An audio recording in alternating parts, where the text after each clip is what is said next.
Until every windshield has a motorcycle highlighting feature, it's up to us to ensure that we're seen.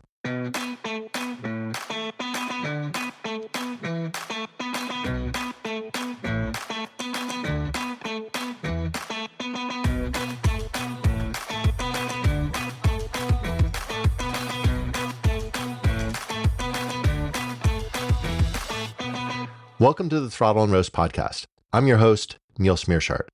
It's almost cliche, but how often have you heard after an accident where the car driver who hit the motorcyclist say, "I didn't see him"? Being seen is one of the most significant safety improvements we can make as motorcyclists to reduce the risk of accidents. We must acknowledge that being a smaller vehicle, it's easier for others not to see us or to misjudge the distance of a motorcycle. There might even be a tendency not to see the motorcycle as a threat due to its small size, and thus they don't tend to avoid it as much as they probably should.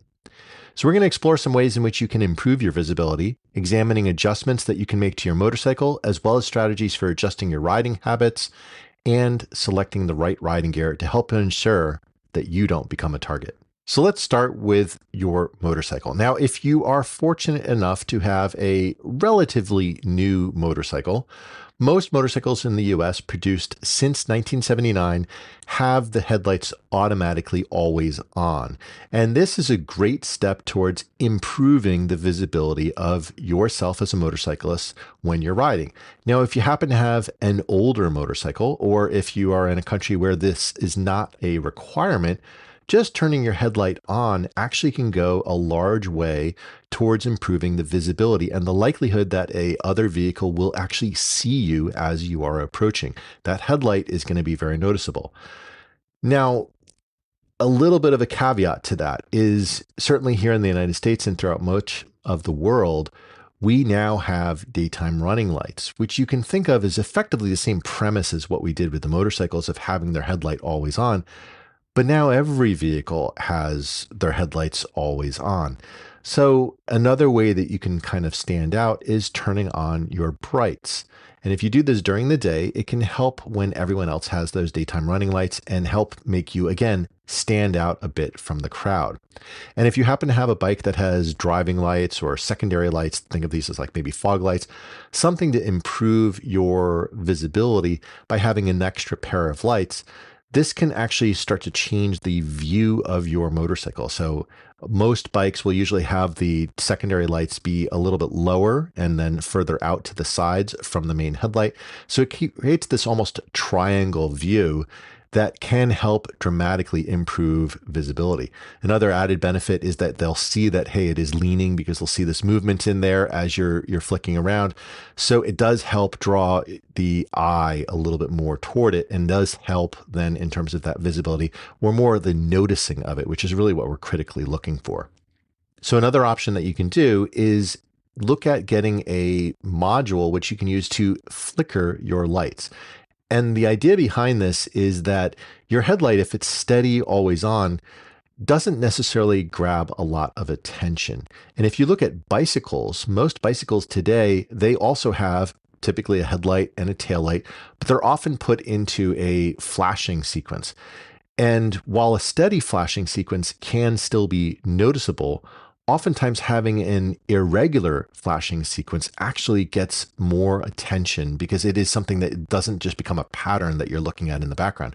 So having that flickering can really make a difference. And then another one that you can do, and this will be with a lot of driving lights, they'll actually give you a module that allows you to connect this into your entire system, where you can actually connect your horn to your brights and your driving lights, such that when you hit the horn, your driving lights will come on full bright, your high beams will come on full bright, and it really then just gets the attention, the combination of that horn along with those lights. So this is really the key ways is your lights are the biggest advantage that you can do to make a difference of having noticeability onto your bike. Now, there may be some people who may say to you, well, the color of your bike is going to make a difference. And maybe there's an argument to be made for that. But in truth, if you are a motorcycle that is coming towards another vehicle, your profile is very, very narrow. So the color of the bike is really not going to be noticeable. The only thing that they're going to notice is that headlight and maybe your driving lights. And if you think about when you're coming on, let's say, a side view, so if you're coming into an intersection at a 90-degree angle to another vehicle, then they might notice the color of your bike because it has a little bit more visibility into that angle. But that's not typically what you're getting into most accidents. Most accidents tend to be where someone is going to turn in front of you, they didn't see you, and therefore bringing that attention as you are approaching them head on is really going to be the big difference for your motorcycle. So I do want to switch gears a little bit and talking about of when you ride your motorcycle. Because the key thing, again, we're trying to think about how to improve our visibility. And while I personally do like to ride early in the morning because you get an early step onto the day, there's not as much traffic, the temperatures aren't quite as hot, so it can be really good. But if you're going really, really early, like just after sunrise, the problem that you can get into is that the sun, especially if it's behind you, is going to just overwhelm any sort of lights that you have on your bike, and people won't be able to see you as effectively as if the light was coming from behind them and lighting you up much more fully.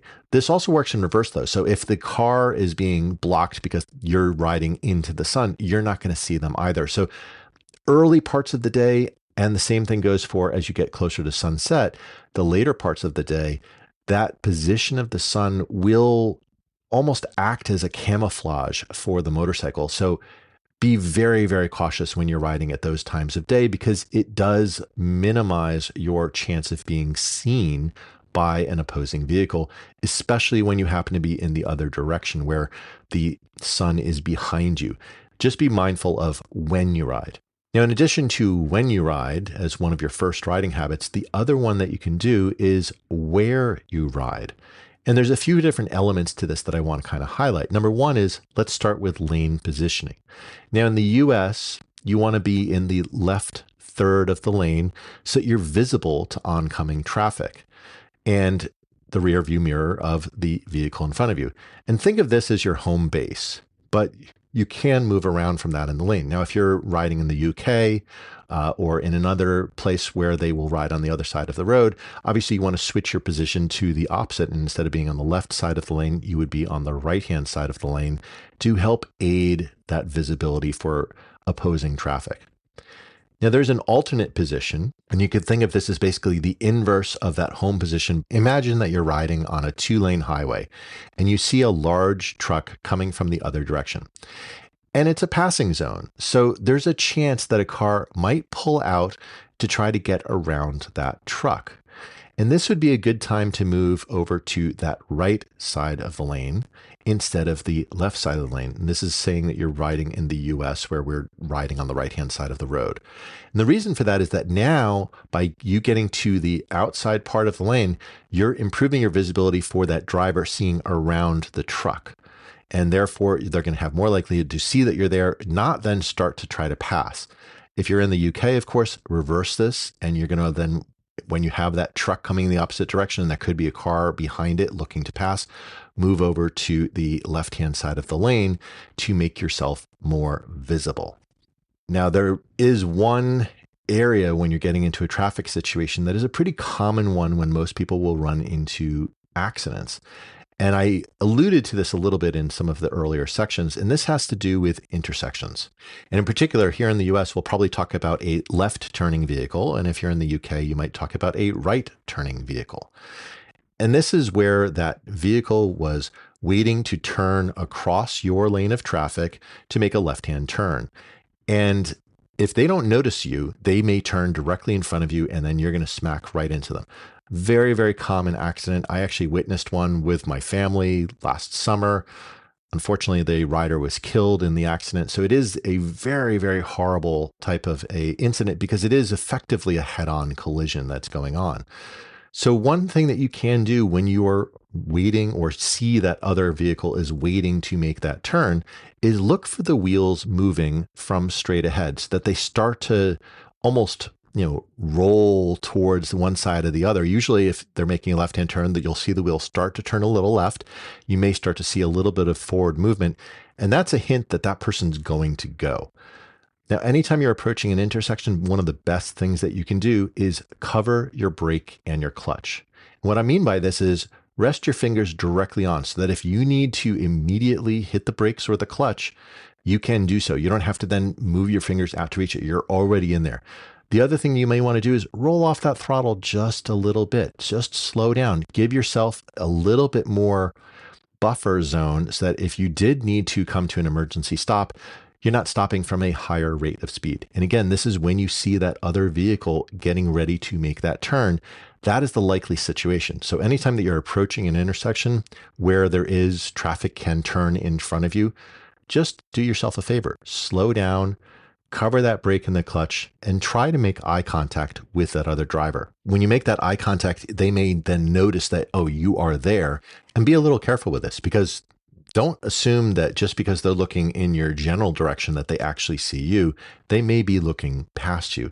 But this is why what we talked about earlier of having those driving lights, having the flickering lights, having your high beams on, all of these things can help aid the visibility so that your bike is going to be noticed. And then they're going to say, okay, I can't turn right now because that vehicle is approaching me very quickly. The other thing you might do is maybe intentionally flip your brights up a little bit more. So you pop them up into there just to get that attention and honk that horn. Just again, you're trying to make sure that they have visibility and notice you are there. But be careful, because some people may interpret that as a signal. Oh, yes, you can go ahead in front of me. So just be very clear with what your intentions are, because again, we're trying to get that visibility. So that deals with everything of where you ride and when you ride. These are the sort of the riding habits that you can do to help improve your visibility on your motorcycle. And the last one I want to touch on is really the one that does help in terms of improving visibility beyond these couple of steps that we've talked about. And this is your riding gear. Now, for riding gear, typically what you're going to hear is a lot of motorcyclists like the classic look. They like the all black leather jackets, and maybe they're using riding jeans, maybe they're using leather chaps, but they tend to be fairly dark colored clothing. And while this looks really cool, it's got that aesthetic that everybody loves. The downside is that black is going to blend into the background fairly well. And you don't have a very large footprint because you are not a large vehicle. So think of this tiny little splotch of black, maybe with a little headlight on it that's coming towards you, and that's all that you see. It's not going to be a very noticeable bit. So this is why some riders will actually choose to use higher visibility type of clothing. And there's a couple different options you can do. First one is, instead of having a black jacket, go for a lighter colored jacket. The lighter the color, the more noticeable it will be. And some people even go beyond just having a lighter color, like a white or a gray kind of a jacket. And they'll go even having full high visibility gear, this bright yellow accents that will really be noticeable. They're very unusual in nature.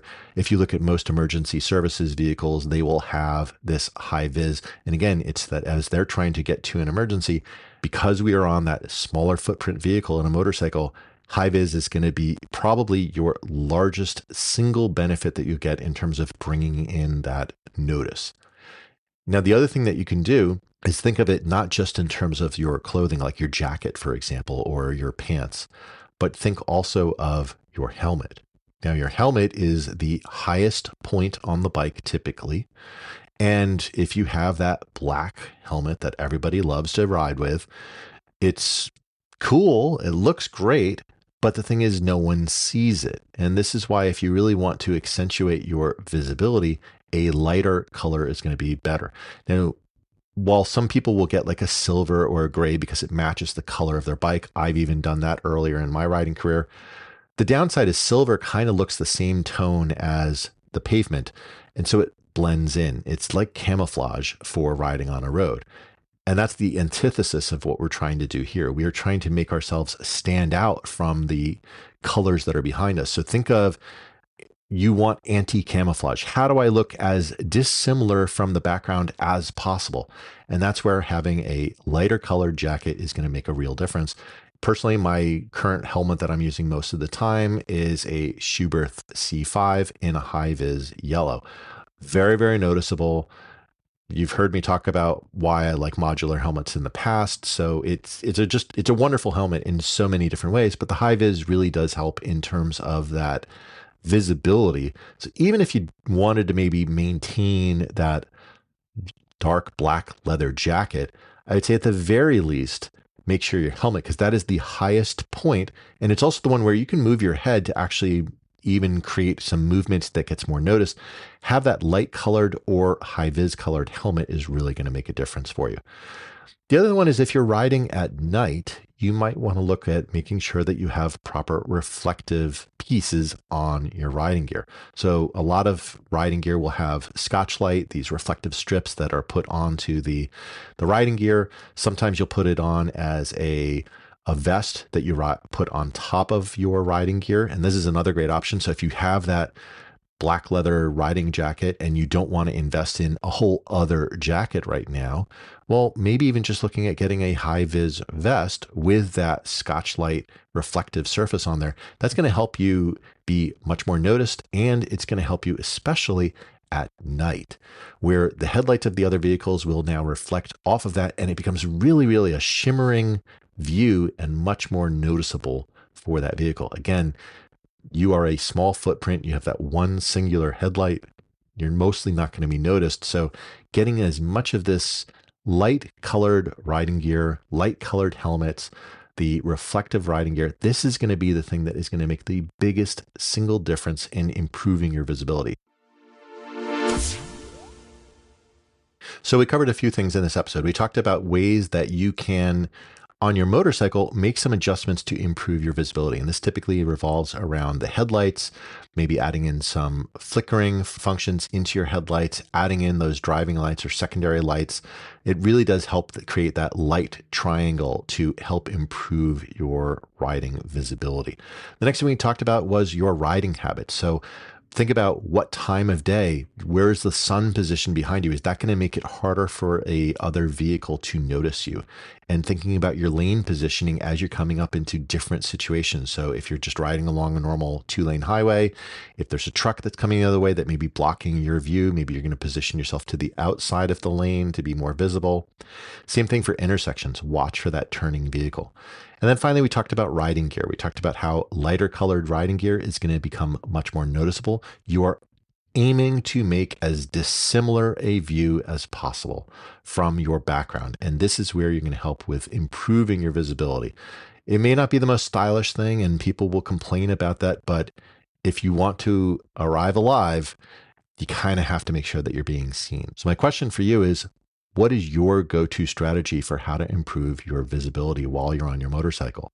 You can share your thoughts by texting the show link in the show notes, or you can leave us a voicemail at throttleandroast.com/voicemail. Thanks for listening. I'll talk to you next week. Hey, if you enjoyed this episode, please tell a friend about the show. You can often share an episode directly from your podcast app, or you can direct them to throttleandroast.com. Word of mouth is the best way for us to grow and find new listeners, so I really appreciate your help.